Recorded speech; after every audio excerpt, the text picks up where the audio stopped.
Okay, section A நம்ம ஃபுல்லாக complete பண்ணிட்டோம். இப்போ செக்ஷன் பி பார்க்கலாம். செக்ஷன் பியில் first one, the first term of the AP is -2.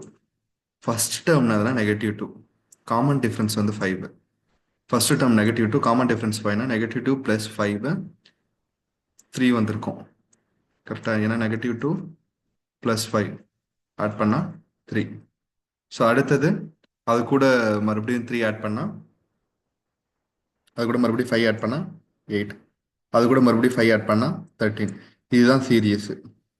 இது சீரியஸாக இருக்கும்போது ஃபைண்ட் த 10th டேர்ம். இதில் வர 10th டேர்ம் என்னவா இருக்கும்னு கேட்குறாங்க. ஸோ உங்களுக்கு ஃபார் எக்ஸாம்பிள் உங்களுக்கு ஏபி ஃபார்முலா வச்சு சால்வ் பண்ண தெரியலனா இதேமாதிரி 10th டேர்ம் வர எதை ஈஸி, நான் இப்போ நான் ஆல் டைம் எழுதிட்டேன். 10th டேர்ம் வர வரைக்கும் ஈஸி தான், அப்படியே நீங்கள் சால்வ் பண்ணி எழுதிடுங்க. இல்லைனா நார்மல் சால்வேஷன் எப்படின்னு பார்க்கலாம். So normal solution an = a +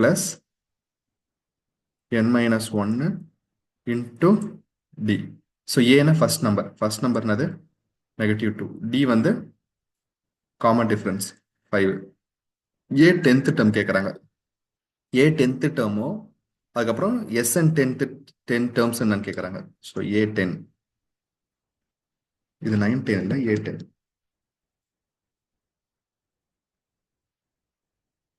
so ஏ என்னது -2 + n-1.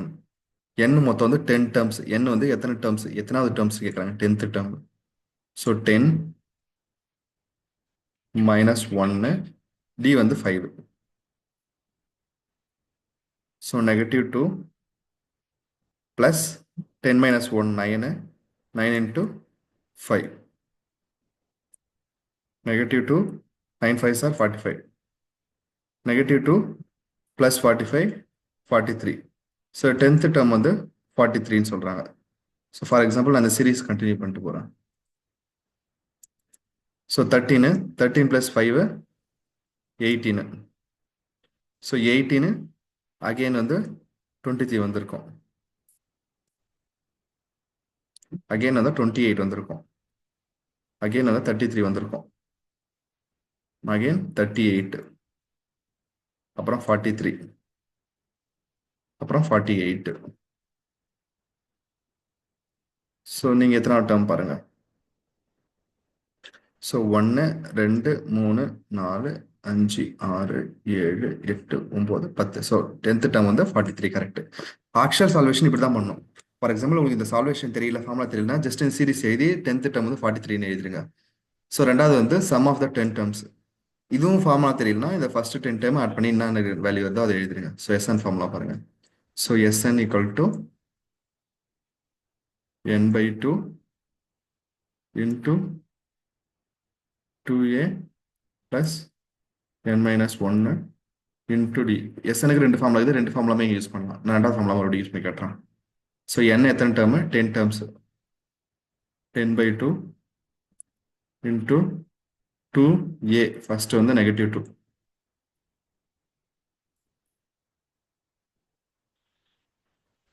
ப்ளஸ் n வந்து 10 - 1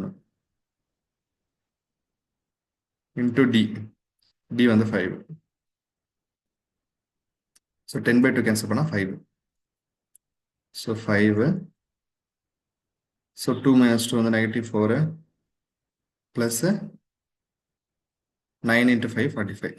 ஏன்னா 10 - 1 9 வந்திருக்கும், 45 வந்திருக்கும். 5 4 இது பண்ணால் 41. 41 × 5 5 20 205 answer. So summation of 10 terms, 2 terms, இது எல்லாத்தையும் நீங்கள் ஆட் பண்ணி பார்த்தீங்கன்னா உங்களுக்கு 205 வந்திருக்கும். நீங்கள் வேணால் ஆட் பண்ணி பாருங்கள். ஓகே, எஸ்எனுக்கு இன்னொரு ஃபார்முலா யூஸ் பண்ணியிருக்கான். ஸோ எஸ்என் = n/2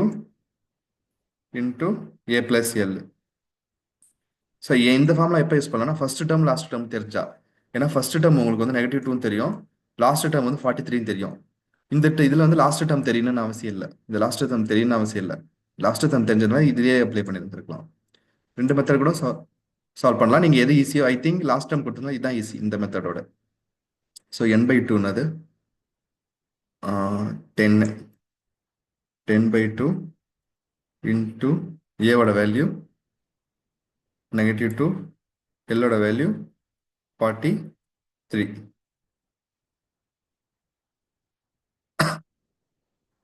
இது கேன்சல் பண்ணால் 5. இதை கேன்சல் பண்ணால் 41. 92 + 41. 41 × 5 205. சேம் ஆன்சர் தான் வரும்.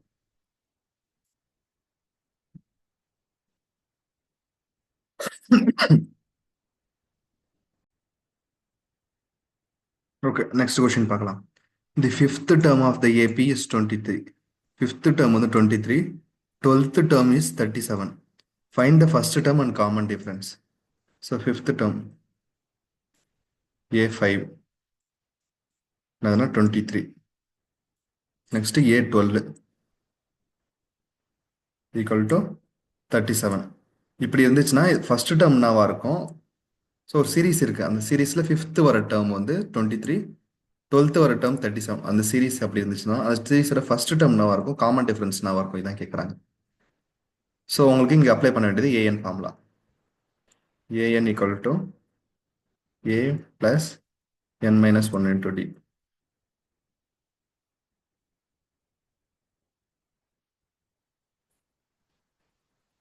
A plus 5 minus 1 4 d. இங்கே இதுதான் A plus 12 minus 1 11 d. So இது 23, இது 37. ஸோ இப்போ இந்த ரெண்டு ஈக்குவேஷன் சால்வ் பண்ணலாம். ஸோ ரெண்டு ஈக்குவேஷன் சால்வ் பண்ணால் மைனஸ், நீங்கள் இன்னொரு ஸ்டெப்பே எழுதுங்க. நான் இங்கே ஈக்குவேஷனில் சால்வ் பண்ணுறேன்.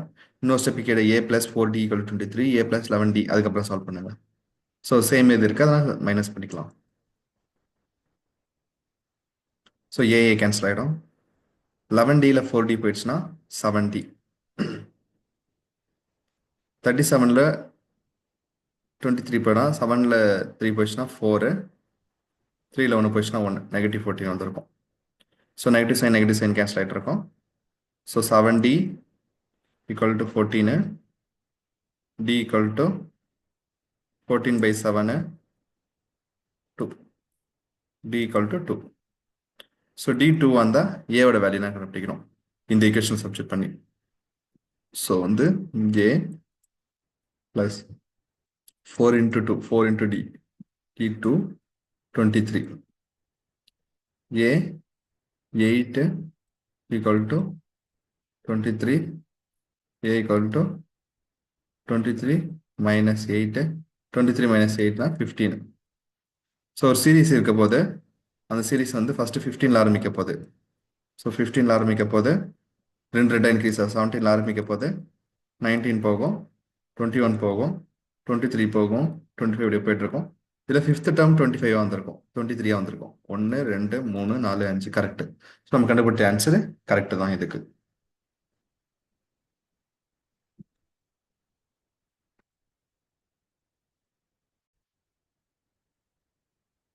நெக்ஸ்ட் ஒன் சால்வ் பண்ணலாம். So the cost price of 25 article is equal to the selling price of 20 articles. என்ன சொல்ல வராங்கன்னா, ஒரு 25 ஆர்டிக்கல் அவங்க வாங்குறாங்க. எவ்வளோக்கு? ஃபார் எக்ஸாம்பிள் ஒரு 100 ரூபாய்க்கு வாங்குறாங்கன்னா 25 பென் சம்திங். ஸோ அதில் 20 பென்னு அந்த 100 ரூபாய்க்கே வித்துட்டு இருக்காங்க. ஸோ அவங்களுக்கு லாபம் அந்த 5 ரூபா அந்த 5 ஆர்டிகல்ஸ். ஸோ அப்படி இருக்குல்ல அவங்களுக்கு லாஸ் இருக்குமா, ப்ராஃபிட் இருக்குமா? Find the loss or gain இருக்குமா, அதோட பர்சன்டேஜ் என்னன்னு கேட்குறாங்க. ஸோ இந்த கொஸ்டின் பார்த்தோன்னே தெரியுது, ஆப்வியஸ் அவங்களுக்கு வந்து கெயின் தான் இருக்கும், லாஸ் இருக்க மாட்டுது. ஸோ என்னன்னா cost price of 25 article cost price எவ்வளோ? 25 ஆர்டிகல் காஸ்ட் ப்ரைஸ் எவ்வளோ? ஈக்குவல் டு 20 ஆர்டிகல் செல்லிங் ப்ரைஸுக்கு ஈக்குவல். அப்படின்னா 25 ஆர்டிகல் வாங்குறாங்க, அது வந்து 20 ஆர்டிகல் விற்கிறதுக்கு சேம். ஸோ அப்போ 25 இங்கே இருக்க 20 இப்படி வந்துருச்சுன்னா, ஸோ சிபி வந்து இந்த சைடு, சிபி வந்து இந்த சைடு கொண்டு போகிறேன், 20 வந்து இந்த சைடு கொண்டு போகிறேன். So 25/20 equal to SP/CP. So இதை கேன்சல் பண்ணால் 4 டேபிளில் கேன்சல் பண்ணால் 4, இது 5. ஸோ ஆன்சர் என்னதுன்னா 5/4 equal to selling price divide by cost price. So உங்களுக்கு இப்போ பர்சன்டேஜ் லாஸ் இல்லைனா கெயின் கண்டுபிடிக்கணும். So percentage loss gain formula என்னது? Loss or gain selling price minus cost price divided by cost price into 100 percentageனால. So selling price எவ்வளோ? So தெரியாத நமக்கு ratios தான் இருக்குது. ஸோ அப்புறம் எப்படி எழுதலாம்னா, ஸோ எஸ்பி இது ரெண்டுத்துக்கும் காமனாக எழுதுறேன். ஏன்னா ரெண்டுத்துக்கும் மைனஸ் இருக்குது, ரெண்டுத்துக்கும் தனித்தனியாக பிரித்து எழுதலாம். So SP divide by CP minus CP divide by CP. ஏன்னா சிபி ரெண்டுத்துக்கும் காமனாக இருக்குது, நான் பிரித்து எழுதுறேன். Multiply by 100. ஸோ இதுவும் கேன்சல் பண்ணால் 1 ஆகிடும். So SP equal to SP divide by CP minus 1 into 100. So 5 by 4 minus 1 into 100. So cross multiply பண்ணா 5 into 1 5 minus 4 divided by 4 multiply by 100. So இப்படி பண்ணா 1 by 4 multiply by 100. கேன்சல் பண்ணா 1 25. Answer வந்து 25%. இது answer. Answer வந்து 25% உங்களுக்கு gain. Loss or gain. இங்கே positive வந்ததுன்னா கெயின் அர்த்தம், நெகட்டிவ் வந்ததுன்னா லாஸ்னு அர்த்தம். ஸோ உங்களுக்கு கெயின் பர்சன்டேஜ் தான் இருக்குது. பார்த்தோன்னே தெரியுது கெயின் பர்சன்டேஜ் தான் இந்த ப்ராப்ளம். ஸோ நெக்ஸ்ட் ஒன் பார்க்கலாம். A shopkeeper marks his wood at 20% more than the cost price and allows a discount of 10%. Find his gain or lost. என்ன சொல்ல வராங்கன்னா, இந்த மாதிரி கொஸ்டின்ஸ் நம்ம நிறைய பார்த்துருப்போம். ஸோ என்னன்னா, ஒரு ஆர்டிக்கல் எவ்வளோ ப்ரைஸ் இருக்குன்னு தெரியல. ஸோ நீங்கள் அஷ்யூம் பண்ணிக்கலாம் எவ்வளோ ப்ரைஸ் இருக்குன்னு தெரியல. அதுக்கு 20% என்னன்னா ஏற்றி வைக்கிறாரு, காஸ்ட் ப்ரைஸ் வந்து இன்க்ரீஸ் பண்ணுறாரு. மோர் தென் த மார்க்கெட் ப்ரைஸ் வந்து எப்படி இருக்கிறாருன்னா, இப்போ ஃபார் எக்ஸாம்பிள் ஒரு ஆர்டிக்கல் ஒரு ட்ரெஸ் வாங்குறாரு, அந்த ட்ரெஸ் வந்து 100 ரூபானா 20% ஏற்றி வச்சு விற்கிறாரு. ஸோ அப்படின்னா 120 ரூபா வந்திருக்கும். ஸோ 20% ஏற்றி வச்சதில் இப்போ டிஸ்கவுண்ட் தராது. இப்போ எவ்வளோ டிஸ்கவுண்ட் தராது? 10% டிஸ்கவுண்ட் தராரு. ஸோ 10% இதில் 10% எவ்வளோனா 12 ரூபா. ஸோ 10% டிஸ்கவுண்ட் தந்துட்டா 120ல் 12 போயிடுச்சுன்னா 108 ரூபாய்க்கு விற்கிறாரு. ஸோ அப்போ வந்து அவருக்கு வந்து கெயின் இருக்கா லாஸ் இருக்கா பர்சன்டேஜ் கேட்குறாங்க. ஸோ ஓகே, இது வரைக்கும் ஈஸி. பர்சன்டேஜ் கேட்குறாங்க, என்ன பண்ணுறதுன்னு சொல்லி பார்க்கலாம். இங்கே இந்த நம்மளே அஷ்யூம் பண்ணிக்கலாம். List cost price of the article வந்து காஸ்ட் ப்ரைஸ்னா 100 ருபீஸ்னு அஷ்யூம் பண்ணிக்கோம். ₹100. மார்க்கெட் ப்ரைஸ் எவ்வளோ? 20% மோர். So 120% of 100. ஏன்னா 20% மோர், இல்லை 120 இல்லை 20 100 ப்ளஸ் 20% எக்ஸ்ட்ரா வைக்கிறாங்க. ஏன்னா 100 ரூபா ப்ளஸ் 20% ஆஃப் 100 ரூபா எக்ஸ்ட்ரா வைக்க போகிறாங்க. ஏன்னா அவர் வந்து 100 ரூபா வாங்கினதுல 20 ரூபா 20% ஏற்றி வைக்க போறாரு. ஸோ 100 ரூபாய்க்கு இருக்க போது அது கூட 20% ஆஃப் 100 ரூபா ஏற்ற போறாரு. ஸோ 20% ஆஃப் 100 ரூபா என்ன வரும்? So 100 plus 20 divide by 100 into 100. So 20% ஏற்றினா 120 ரூபாய் மாறிடும். ஸோ அப்போ மார்க்கெட் ப்ரைஸ் அவர் எவ்வளோ வைக்க போறாரு? 120 ரூபான்னு வைக்க போறாரு. ஸோ இப்போ டிஸ்கவுண்ட் ப்ரைஸ் இதில் வந்து எவ்வளோ பர்சன்டேஜ் டிஸ்கவுண்ட் தரப்படுறது? 10% discount price. So discount price வந்து 10%. டிஸ்கவுண்ட் ப்ரைஸ் வந்து 120 ருபீஸில் மல்டிப்ளை பை 10%. 10%னா 10 டிவைட் பை 100. இங்கே கேன்சல் பண்ணால் 12 ருபீஸ் வந்துருக்கும். இது ஈஸி, நீங்களே. ஓகே, இப்போ வந்து செல்லிங் ப்ரைஸ் எவ்வளோ விற்க போறாரு அவரு? ஸோ 120 ரூபாயில 12 ரூபா கீ டிஸ்கவுண்ட் வந்து வைக்க போறாரு. ஸோ செல்லிங் ப்ரைஸ் எவ்வளோ வைக்க போறாரு? 108. அவ்வளோதான். இப்போ ஈஸி தான்.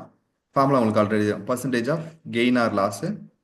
கெயின் தான், ஏன்னா கெயின் ஆர் லாஸ் இங்கே கெயின் தான் தெரியுது, நான் கெயின் டேரெக்டாக எழுதிட்டேன். So selling price minus cost price divide by cost price multiply by 100. Selling price எவ்வளோ? 108. காஸ்ட் ப்ரைஸ் எவ்வளோ? எவ்வளோக்கு வாங்குறாரு? 100 ரூபாய்க்கு வாங்குறாரு. காஸ்ட் ப்ரைஸ் எவ்வளோ? 100 ரூபா மல்டிப்ளை பை 100. ஸோ 100 கேன்சல் ஆகிடும். 108 மைனஸ் 100 8%. அவருக்கு 8% லாபம். ஸோ எல்லா கடையிலும் இப்படி தான் நடக்கும். ஸோ ஒரு பொருள் வாங்குவாங்க, அதோட விலையை ஏற்றி வைப்பாங்க, அப்புறம் நம்ம முன்னாடி ஒரு டிஸ்கவுண்ட் ஒன்று தருவாங்க. ஸோ அவங்களுக்கு எப்பயுமே லாபம் தான் இருக்கும், டிஸ்கவுண்ட் தந்தாலும் அவங்களுக்கு.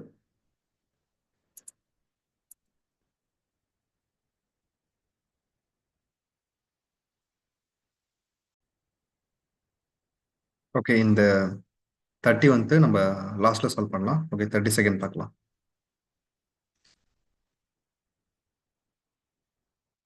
சொன்னா find the centroid of the triangle whose vertex R.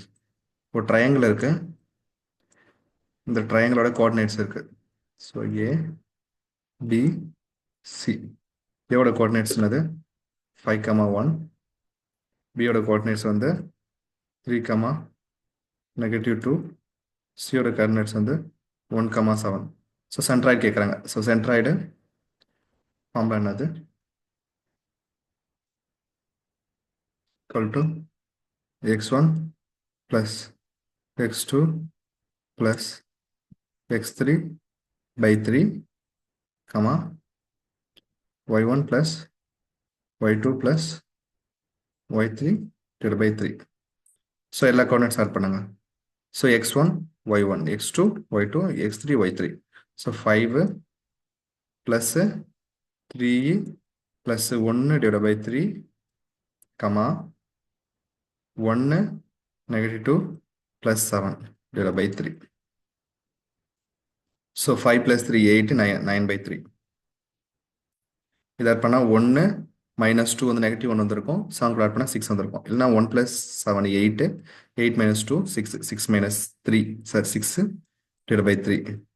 இதை கேன்சல் பண்ணால் 3 table 3 times 1 time 2 time 3 time. So answer வந்து 3, 2. ஸோ சென்ட்ராய்டு ஆஃப் த ட்ரையாங்கிள் இங்கே உள்ள 3, 2 கோஆர்டினேட்ஸில் இருக்கும்.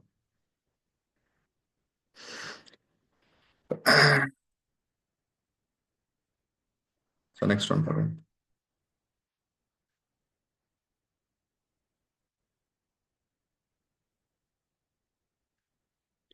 Find the coordinates of the point which divides the line segment 1, 2, 4, 7 in the ratio 1:2 internally.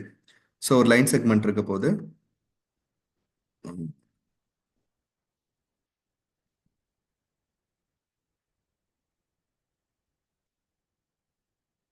So line segment இது 2 point வந்து ஏ comma B.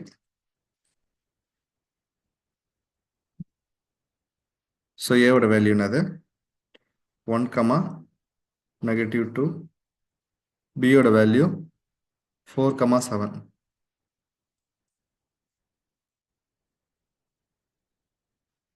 So இப்படி இருந்துச்சுன்னா இது என்ன ரேஷியோவில் பிரிக்குது 1:2 ரேஷியோவில் பிரிக்குது.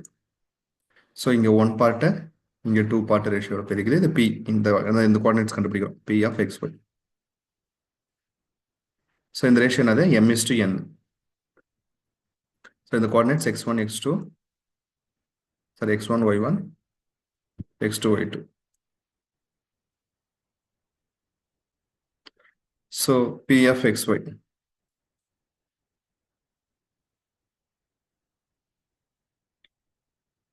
ஸோ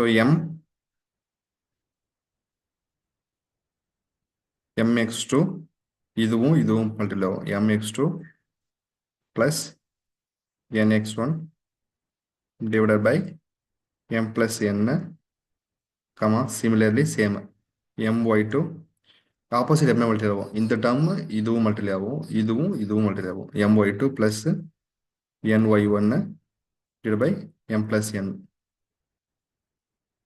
ஸோ இங்கே ஃபார்முலா படி சால்வ் பண்ணணும்னு அவசியம் இல்லை. இங்கே பார்த்தாலே நான் டேரெக்டாக இப்படி பார்த்து சால்வ் பண்ணுவேன். ஸோ 1 4 மல்டிப்ளை ஆகும். 1 × 4 4 ப்ளஸ் 2வும் இந்த நம்பர் மல்டிப்ளை ஆகும். 2 × 1 2 மாதிரி இருக்கும். m plus n 2 + 1 3 மாதிரி இருக்கும். Similarly y 1 × y 7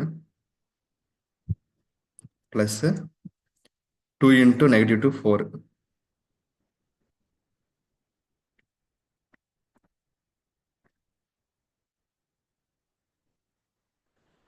So -4.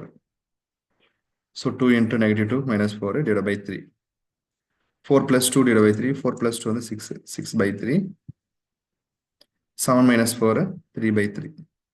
So cancel பண்ணால் 2 கேன்சல் பண்ணால் 1. ஆன்சர் வந்து 1,2.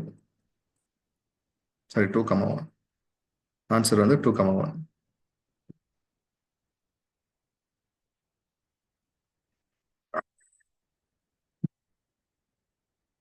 ஓகே, இது வரைக்கும் ஒரு வீடியோ ஸ்டாப் பண்ணிக்கலாம். அடுத்த வீடியோஸில் மறுபடியும் நான் அப்லோட் பண்ணுறேன்.